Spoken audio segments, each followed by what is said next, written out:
Kumusta? Magandang hapon po sa inyong lahat mga kapwa ko ka-farmers from Luzon, Visayas at Mindanao. So sa hapon ito, inumpisahan po natin ang pag-install ng Atlas Flat Twine. So testing pa lang po ito namin mga ka-farmers, no. So yan. Ito po mga ka-farmers, sinubukan natin na po nating pinapakyat ang ating palaya. So ganyan na mga ka-farmers, no. Pag halimbawa ay makaka-install na po tayo ng Atlas Flat Twine. So gagapang na po sila.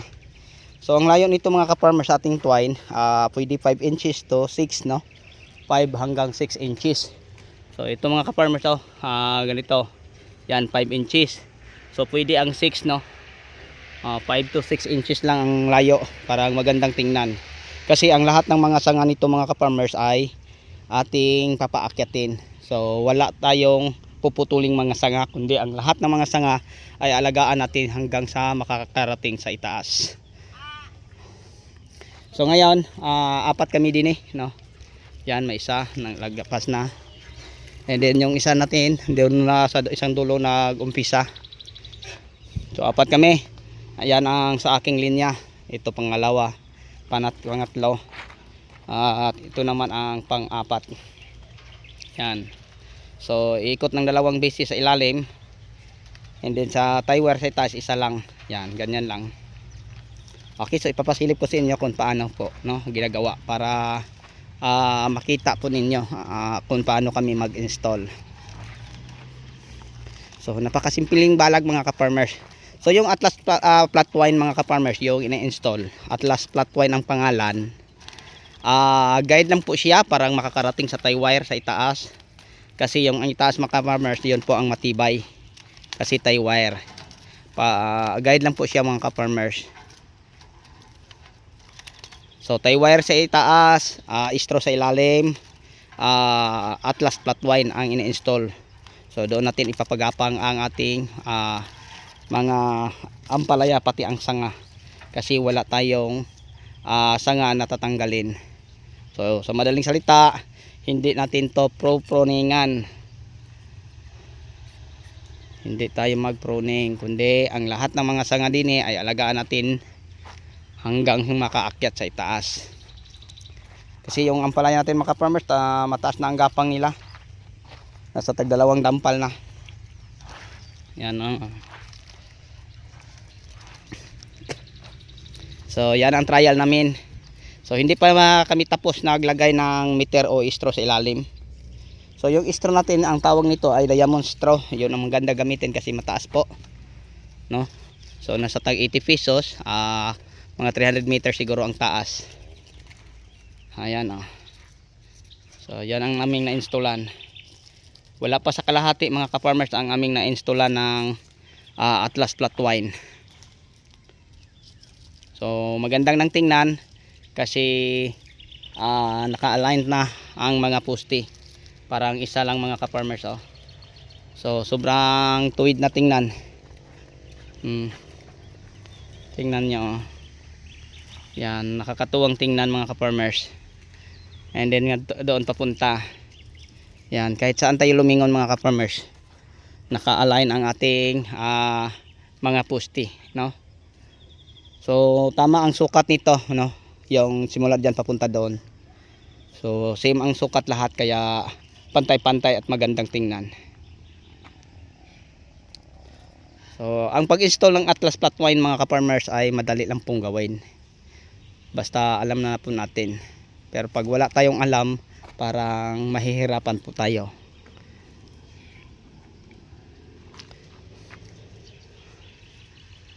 Yan, maganda nang tingnan. So yung isa nasa bandang dulo, doon nag-install. And then ako nagpapahinga saglit mga ka-farmers. Yan.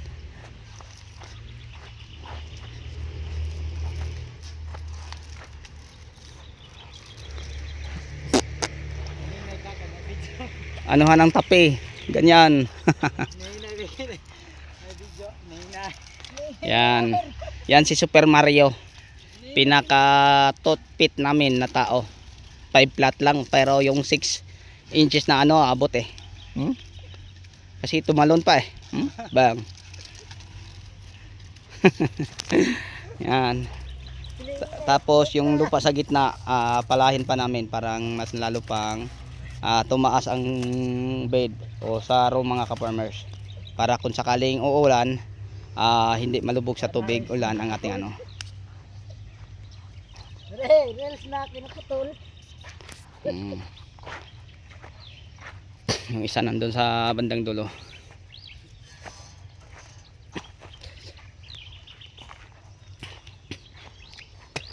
Yan.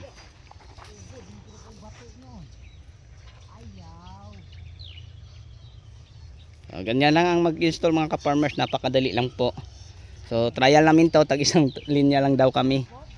And then ako, nagpahinga at nagawa ng video para maipapakita ko sa inyo kasi yon ang pangako ko na lahat ng mga gagawin namin dito. Kung nasa talong tayo, talong. Pag mas ampalaya, ampalaya. Pag sili, nasa sili. So ngayon nasa ampalaya po na tayo. Yan o. Ayan lang. Tie wire sa itaas. Ulitin ko, tie wire. Number 12, number 14 ang ating gamit. And then sa ilalim is straw. Yun na. Then Atlas flat twine na ang ating ni-install. Okay, so sa lahat na may mga katanungan pagtungkol sa mga insecticide, fungicide, foliar, fertilizer o ano pa o iba pang mga ginagamit niya din pwede na kayo mag-comment mga kapwa ko ka-farmers, no? Para mabigyan natin ng kasagutan ang inyong mga tanong. So ang isasagot ko po mga ka-farmers ko nararanasan ko based on my experience po. And then ituturo ko o i-share ko sa inyo ang aking nararanasan kung paano ko po ito nasusolusyonan yung problema na to o yung mga kakulangan sa ating mga pananim, paano ko po in-applyan kaya maging ganito. So yun ang ibabahagi ko po sa inyo mga ka-farmers. Okay, sana po may natutunan po kayo, no? Lalo na sa mga ampalaya farmers at sa mga baguhan at wala pang alam. Sana nakakapulot kayo ng konting idea o kaalaman sa pag install ng Atlas flat twine sa ating ampalaya. So yun lang po siguro ang may share ko at saka babalik din ako sa aking pag-install ng Atlas flat twine dahil wala akong taga video, ako lang.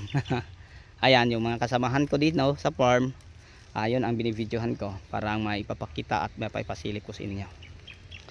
So ano kami mga ka-farmers, 4 kami, din ang dalaway nagbatak, no, ng pang meter namin yung katulad ng straw, yung katulad yung sa ano, hinuhugot po namin para gawin namin pangtali o meter sa ilalim para i-install ng Atlas flat twine. So yun po ang aming ginagawa.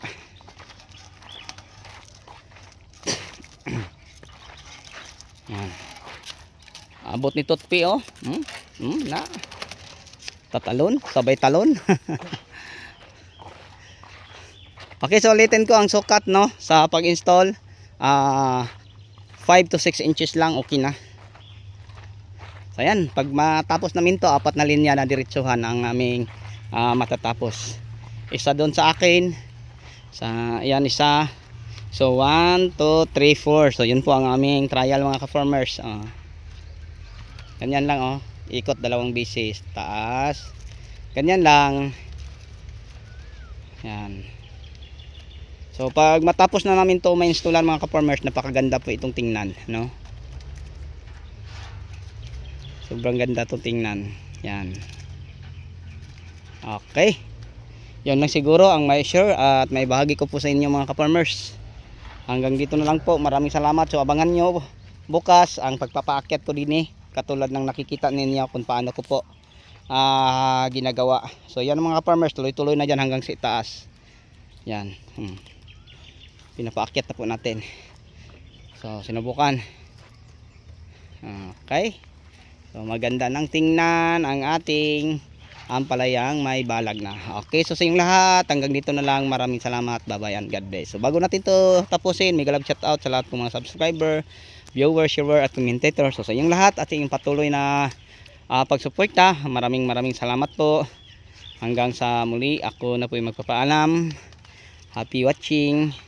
Bye bye. God bless us all. Thank you at mabuhay ang magsasakang Pilipino. Bye-bye.